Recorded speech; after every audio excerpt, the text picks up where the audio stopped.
ये मंत्रिमंडल के मेरे साथी अश्विनी वैष्णव जी, राजीव चंद्रशेखर जी,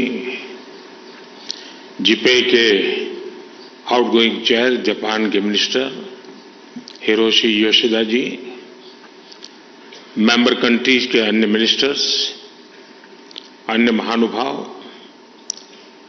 देवी और सज्जनों, ग्लोबल पार्टनरशिप और आर्टिफिशियल इंटेलिजेंस समिट में मैं आप सभी का स्वागत करता हूं।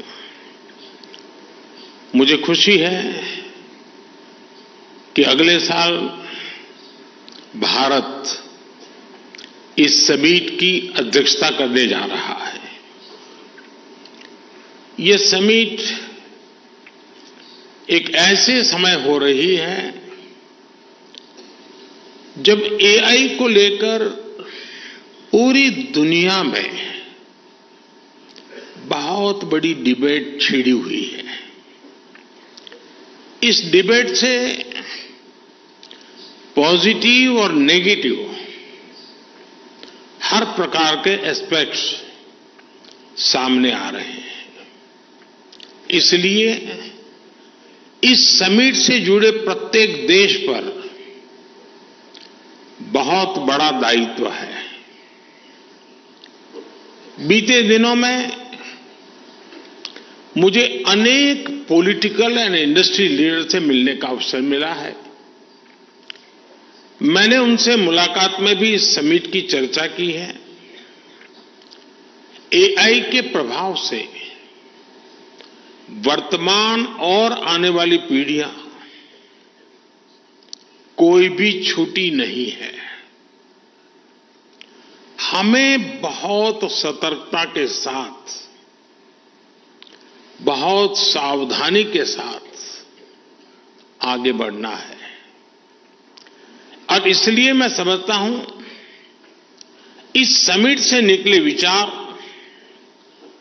इस समिट से निकले सुझाव पूरी मानवता की जो मूलभूत मूल्य है उसकी रक्षा और उसको दिशा देने का काम करेंगे।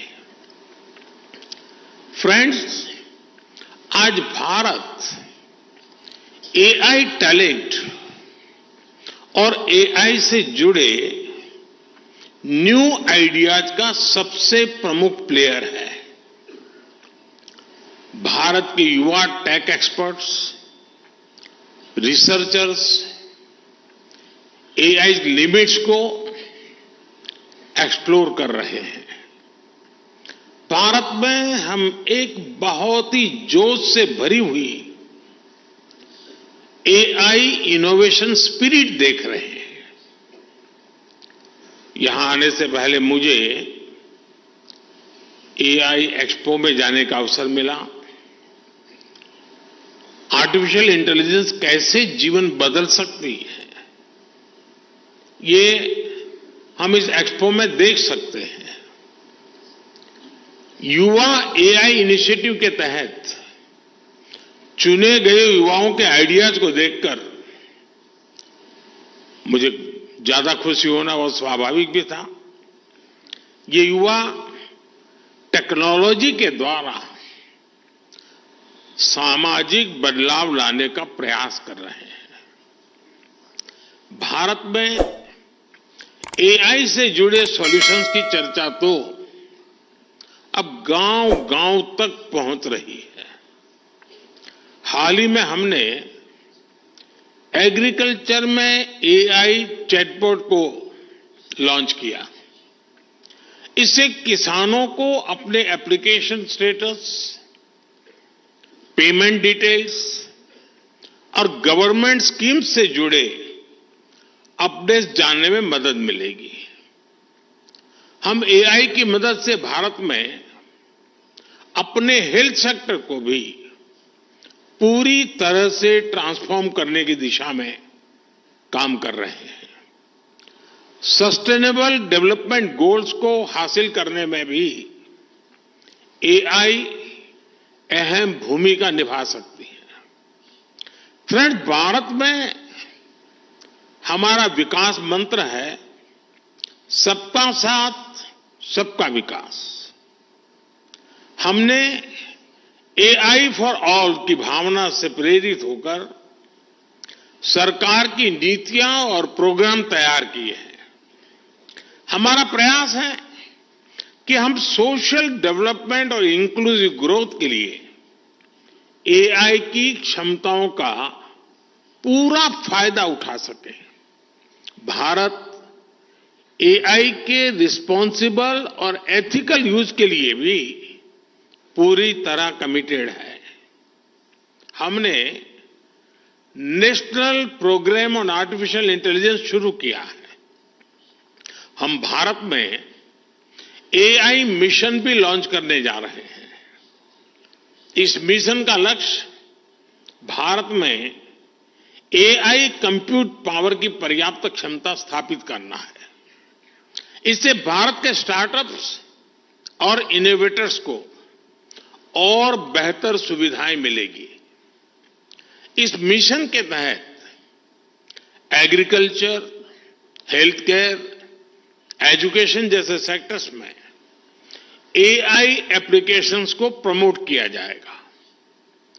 हम अपने इंडस्ट्रियल ट्रेनिंग इंस्टीट्यूट के माध्यम से एआई स्किल्स को टियर 2 और टियर 3 शहरों तक पहुंचा रहे हैं। हमारे पास नेशनल एआई पोर्टल है जो देश में आर्टिफिशियल इंटेलिजेंस इनिशिएटिव को बढ़ावा देता है। आपने ऐरावत इनिशिएटिव के बारे में भी सुना होगा। इस कॉमन प्लेटफॉर्म का उपयोग बहुत जल्द सभी रिसर्च लैब, इंडस्ट्री और स्टार्टअप कर सकेंगे। फ्रेंड्स, एआई के साथ हम एक नए युग में प्रवेश कर रहे हैं। आर्टिफिशियल इंटेलिजेंस का विस्तार टेक्नोलॉजी के टूल से भी कहीं ज्यादा है। एआई हमारे नए भविष्य को गढ़ने का सबसे बड़ा आधार बन रही है। एआई की एक बहुत बड़ी ताकत है लोगों को कनेक्ट करने की उसकी क्षमता।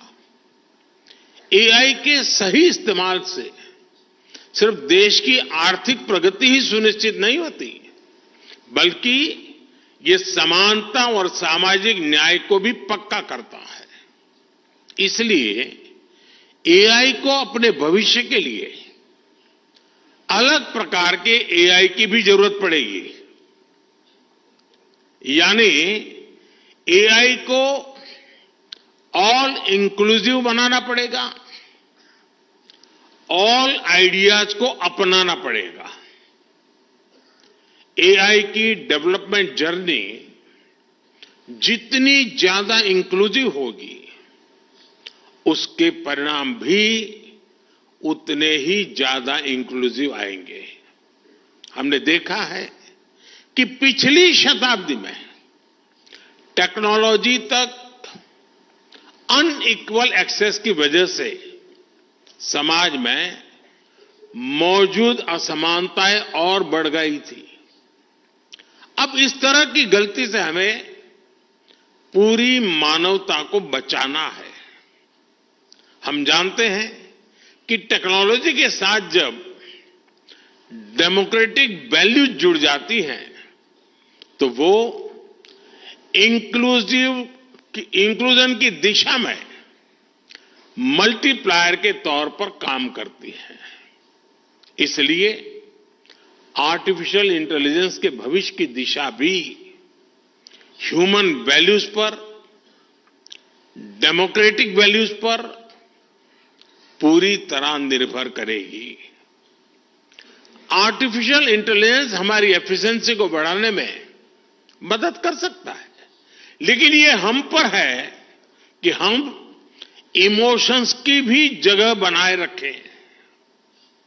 आर्टिफिशियल इंटेलिजेंस हमारी इफेक्टिवनेस को बढ़ा सकती है, लेकिन ये हम पर है कि हम अपने एथिक्स को भी बनाए रखें। इस दिशा में ये मंच विभिन्न देशों के बीच सहयोग बढ़ाने में मदद कर सकता है। फ्रेंड्स, किसी भी सिस्टम को सस्टेनेबल बनाने के लिए उसे ट्रांसफॉर्मेटिव, ट्रांसपेरेंट और ट्रस्टेड बनाना पड़ता है। इसमें कोई संदेह नहीं कि एआई ट्रांसफॉर्मेटिव तो है ही, लेकिन ये हम पर है कि हम इसे ज्यादा से ज्यादा ट्रांसपेरेंट बनाएं। अगर हम इस्तेमाल हो रहे डेटा और एल्गोरिदम को ट्रांसपेरेंट और फ्री फ्रॉम बायस बना सके तो एक अच्छी शुरुआत होगी। हमें दुनिया भर के लोगों को यह यकीन दिलाना होगा कि एआई उनके लाभ के लिए है, उनके भले के लिए है। हमें दुनिया के विभिन्न देशों को यह भी विश्वास दिलाना होगा कि इस टेक्नोलॉजी की विकास यात्रा में किसी को भी पीछे नहीं छोड़ा जाएगा। एआई पर ट्रस्ट तब बढ़ेगा जब एआई से जुड़े एथिकल, इकोनॉमिक और सोशल कंसर्न्स पर ध्यान दिया जाए। उदाहरण के लिए, अगर अपस्किलिंग और रीस्किलिंग एआई के ग्रोथ कर्व का हिस्सा बन जाए तो युवा ये भरोसा कर पाएंगे कि एआई उनके भविष्य की बेहतरी के लिए है। अगर डेटा की सुरक्षा पर ध्यान दिया जाए तो लोग यकीन कर पाएंगे कि एआई उनकी प्राइवेसी में दखल दिए बिना विकास को आगे बढ़ाएगा। अगर ग्लोबल साउथ को यह पता होगा कि एआई के विकास में उनकी भी बड़ी भूमिका होगी तो वो इसे भविष्य के एक रास्ते के रूप में स्वीकार कर पाएंगे। फ्रेंड्स, एआई के अनेक पॉजिटिव पहलू हैं, लेकिन इससे जुड़ी नेगेटिव बातें भी उतनी ही चिंता का विषय है। एआई 21वीं सदी में विकास का सबसे बड़ा टूल बन सकता है और 21वीं सदी को तबाह करने में भी सबसे बड़ी भूमिका निभा भी सकता है। डीप फेक का चैलेंज आज पूरी दुनिया के सामने है। इसके अलावा साइबर सिक्योरिटी, डेटा थेफ्ट और आतंकियों के हाथ में एआई टूल्स के आने का भी बहुत बड़ा खतरा है। अगर आतंकी संगठनों के पास एआई लेस हथियार पहुंच जाए तो उससे ग्लोबल सिक्योरिटी पर बहुत बड़ा असर होगा। हमें इस विषय पर चर्चा करके एक ठोस प्लान तक पहुंचने की जरूरत है कि कैसे एआई के गलत इस्तेमाल को रोका जाए।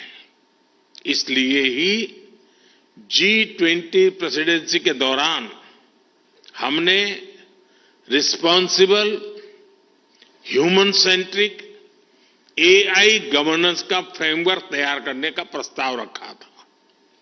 G20 न्यू दिल्ली डिक्लेरेशन ने एआई प्रिंसिपल्स के प्रति सभी सदस्य देशों के कमिटमेंट की पुष्टि की है। सभी सदस्यों में एआई के उपयोग से जुड़े खतरों को लेकर एक अंडरस्टैंडिंग थी। जिस तरह हमारे पास विभिन्न अंतर्राष्ट्रीय मुद्दों के लिए समझौते और प्रोटोकॉल्स है, उसी तरह हमें एआई के एथिकल यूज के लिए मिलकर ग्लोबल फ्रेमवर्क तैयार करना होगा। इसमें हाई रिस्क या फ्रंटियर एआई टूल्स की टेस्टिंग और डिप्लॉयमेंट के लिए प्रोटोकॉल भी शामिल होगा। इसके लिए कन्विक्शन, कमिटमेंट, कोऑर्डिनेशन और कोलैबोरेशन की सबसे अधिक जरूरत है। हमें मिलकर ऐसे कदम उठाने ही होंगे जिससे एआई का रिस्पॉन्सिबल यूज सुनिश्चित हो सके।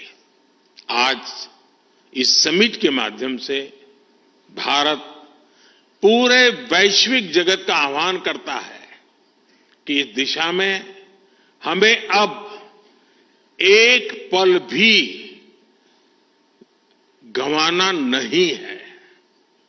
इस साल में अब कुछ ही दिन बचे हैं, नया साल आने ही वाला है। हमें एक तय समय सीमा के भीतर ग्लोबल फ्रेमवर्क को पूरा करना ही होगा। मानवता की रक्षा के लिए ये किया जाना बहुत ही जरूरी है। फ्रेंड्स, एआई सिर्फ एक नई टेक्नोलॉजी ही नहीं है, ये एक वर्ल्ड वाइड मूवमेंट बन गई है। इसलिए हम सभी का मिलकर काम करना बहुत ही आवश्यक है। अगले 2 दिन आप सभी बहुत से विषयों पर चर्चा करेंगे। मैं तो जब भी किसी एआई एक्सपर्ट से मिलता हूं तो अपने सवाल और सुझाव रोक नहीं पाता। आज आप एक्सपर्ट से बातें करते हुए भी कई बातें मेरे मन में आ रही हैं। हमें ये सोचना होगा कि एआई जनरेटेड इंफॉर्मेशन की क्रेडिबिलिटी को कैसे बढ़ाया जा सकता है। ऐसे क्या डेटा सेट्स हो सकते हैं जिनके उपयोग से हम एआई टूल्स को ट्रेन और टेस्ट कर सकें।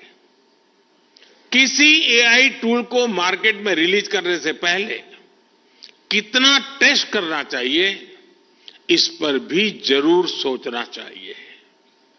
क्या हम कोई सॉफ्टवेयर वाटरमार्क इंट्रोड्यूस कर सकते हैं जो ये बताएं कि ये इंफॉर्मेशन या प्रोडक्ट एआई जनरेटेड है। इससे जो व्यक्ति एआई जनरेटेड इंफॉर्मेशन का इस्तेमाल करेगा उसे उसकी लिमिटेशंस के बारे में पता रहेगा। एक बात मैं भारत में केंद्र सरकार और राज्य सरकार के दिग्गजों से भी कहूंगा, सरकारों के पास योजनाओं से जुड़ा विभिन्न तरह का डेटा होता है। इसका उपयोग एविडेंस बेस्ड डिसीजन मेकिंग में कैसे कर सकते हैं? क्या हम ऐसे डेटा का एआई टूल को ट्रेन करने में उपयोग कर सकते हैं? क्या हम एक ऐसा ऑडिट मैकेनिज्म स्थापित कर सकते हैं जिसमें एआई टूल्स को उसकी क्षमता के आधार पर रेड, येलो या ग्रीन में कैटेगराइज किया जा सके? क्या हम एक इंस्टीट्यूशनल मैकेनिज्म स्थापित कर सकते हैं जो रेजिलिएंट एम्प्लॉयमेंट को सुनिश्चित करे? क्या हम standardize global AI education curriculum ला सकते हैं? क्या एआई ड्रिवन फ्यूचर के लिए लोगों को तैयार करने के स्टैंडर्ड तय कर सकते हैं?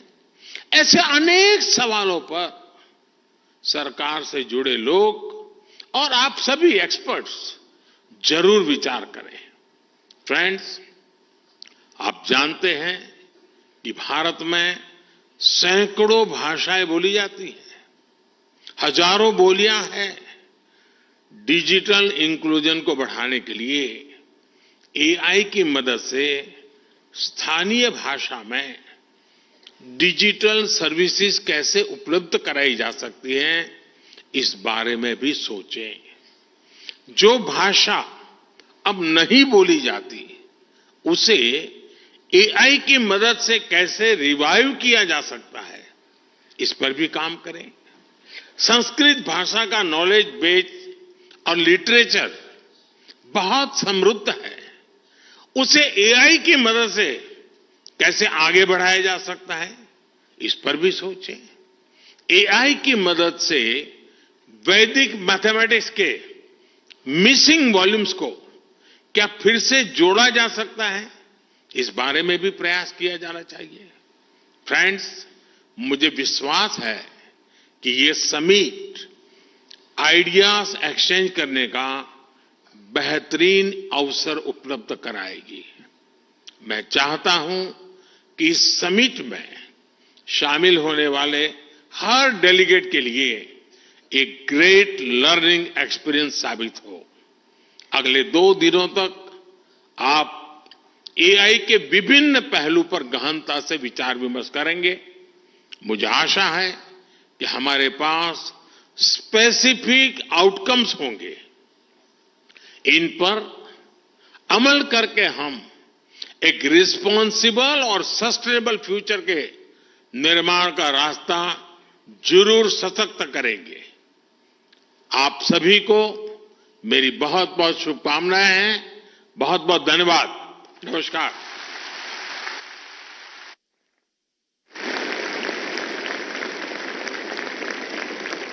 Honorable Prime Minister, thank you.